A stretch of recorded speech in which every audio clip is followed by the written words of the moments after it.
Yes, Sarah, that one hair is out of place. Nailed it.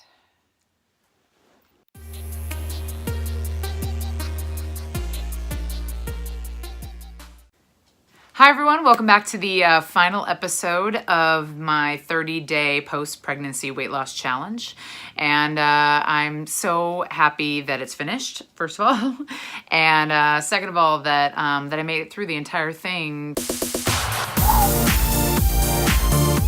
I'm happy to say that I stuck in the whole time from day 1 to day 30, and I feel fantastic. Yeah, my body made some great changes over this last month, but I have to say the powerful feeling of completing something that I put in front of me, it's like attaining a small goal. And I felt really, really good on Sunday as that day came to a close, knowing that I had completed exactly what I needed to complete. So last week I had to do an at-home workout one day for an hour, and so I wrote all the exercises down and I made a big thing for you guys. However, I was gonna roll it into this video, but I decided to actually separate it and make it into its own separate video, so you can look out for that. Stay tuned at RealFoodieFit for more of that. But for right now, this video is more about the end results of the 30-day program. So I think the best way to break this down is to kind of address food first and then address working out. You know, to really break down the things that worked and didn't work, or the things that I found hard, which you might relate to. As far as food goes, I would say my biggest problem throughout the month was just preparation.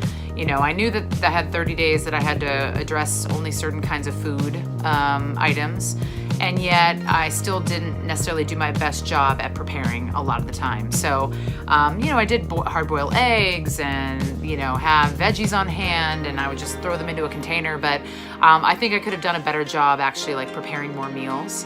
I did a lot of my like go-to stuff. However, I did find some new great like new meals and some new like kind of cool snack things that I found at Sprouts, including the plantain chips I found in case I'm ever wanting to have a clean cheat. And also the energy drink, the yerba, that was also a really great find that I think I'll continue using even off this 30 days of strict, you know, habits. I don't know if you can relate, but I am a quick on-the-go person, so spending hours in the kitchen is not what I like to do. I like to find quick meals that are easy to make, and now with Logan, it's even more important that I have something that's easy to make, easy to grab, because I just don't have the time. So that was kind of part of the challenge as well, being able to get things that were quick to grab. So I ended up making a lot of snacks and things that I could just like kind of munch on for extended periods of time, which is what I would do in the morning when I would bring like a hard-boiled or a couple hard-boiled eggs, avocado, a banana, a Larabar, and then I would just kind of spread it out. So it was more snacky experience. I'm always amazed how much I think I need bread and I think I need cheese to make things taste good or to fill me up. Once I cut those things out, how much I can create a meal and be full by vegetables and some protein and some good fats. I would say that's always a really good reminder and something that for me is very vital. All right, let's talk about the workouts. So working out for me is always a lot easier. I love it. Like I love getting into the gym. I love sweating, you know, all those things that I think most people think I'm crazy, but I do enjoy it. However, forcing myself to have to get up really early, multiple days in a row, is super hard. I mean, that was probably the most difficult part of the month. But knowing that I had to stay on track, knowing that I had to get my 5 in, it was very helpful for me to be able to push myself. But going 4 or 5 days in a row, getting up at 4:30, that was really rough. But I will say that I never regretted it after I was done. And if you can get yourself past the early morning, or for you, maybe it's the late evening, you know, whatever it is, if you can just get yourself past it, then you'll never regret it. It's an amazing feeling to know when you finish, and not only do you feel like you complete something, but your body's tingling. It's like, it's an awesome experience, getting yourself to sweat a little bit. I will say too, getting myself on a 5-day-a-week schedule, you know, it really helped with keeping the momentum going. By the end of the month, I was definitely getting up a lot easier than I was at the beginning of the month. So that's a huge benefit as well. It was just a reminder again that if you start something and you start that ball rolling, It's not going to be easy the whole time, but eventually you get into a good pattern, and that's the pattern you want to maintain.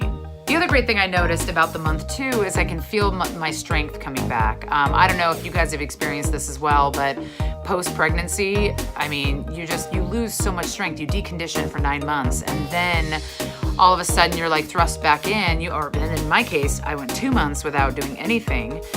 So, that's 11 months of just like really nothing or little to nothing. So that when you get back into it, it's like doing a push-up was hard. So I found that halfway through the month, I was able to finally do push-ups on my toes again.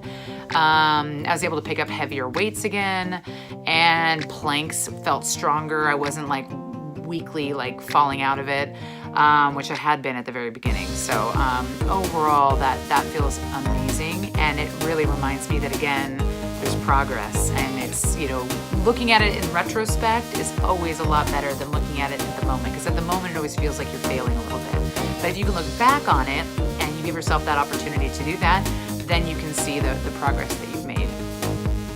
I am very happy with my final results. Here are the stats, and I'll talk you through them as we go. So I didn't get myself totally back to my pre-pregnancy weight, but I did lose 8 pounds. This puts me at a healthy average of 2 pounds a week over the month. They say that losing 2 pounds a week is the healthiest amount to lose while creating an attainable lifestyle. Okay, sure, it'd be great to drop it all at once, but what is the point if you're gonna gain it all back again anyway? My measurements were awesome too. I was really hoping to lose more in my arms, so I thought it was interesting that didn't change too much. However, as I'm getting stronger, the muscles in my arms would replace fat, so the circumference might stay pretty much similar, but my arms do look better. I'm also very happy with my waist measurements, but I wish that my hips lost a bit more. Overall, I'm really happy with the results. I really didn't quite know what to expect. I thought I'd lose some weight, obviously, but I really didn't expect to lose 8 pounds. I thought that it was gonna be more like maybe 5 or 6 or something. So it was reassuring to know that I can make big gains in a month. And if I went for another month, who knows how much I would lose. So I might get myself completely down to where I needed to be. So it is kind of reassuring, and hopefully it's kind of reassuring for you guys too. It also, I think, is a good display that nothing is perfect. So even though I go through this process for a month, I'm not completely down to where I wanted to be. So I gotta keep working. There's no stopping. You just gotta keep moving forward and doing your best. I did have that glass of wine though. I really do feel like this was a great way to kind of jumpstart and get myself back on track. I want to live life. I want to enjoy myself. That's why I work so hard. So my goal now is going to be to go 6 days a week where I'm focusing on eating right on the same program I've been on, eating right and continuing my 5 days a week working out. That is a huge goal. And then giving myself at least 1 day a week that I can enjoy myself, that I can maybe eat something that I didn't eat during the week, maybe something with dairy in it or bread or whatever, and try to keep myself on that kind of track. So essentially a cheat day, That always worked for me in the past, but then sometimes, your cheat days kind of blend in to the day before or the day after. So that's the key for me, is making sure that it stays, very rigid as far as when that goes. And then we'll see if I can continue this weight loss with actually still kind of maintaining some kind of fun in my life, or fun as far as eating goes. Guys, thank you so much for coming along this journey with me, watching the videos, liking, subscribing. If you finished all these episodes and you're like, I still have questions about something still is weird, or I want to figure this out, then make sure that you comment below, ask away. I will happily answer any questions you might have. Of course, like the video. If this is your first video you're watching, go back and watch the other ones. They're awesome. Other than that, keep a lookout. We have great videos coming up, and of course, just trying to create a fun lifestyle to be a part of. So hopefully you're going to join us on our main mission. Until next time, though, thanks for keeping it real. Logan damn near rolled into one of the lights. I'm a great mom.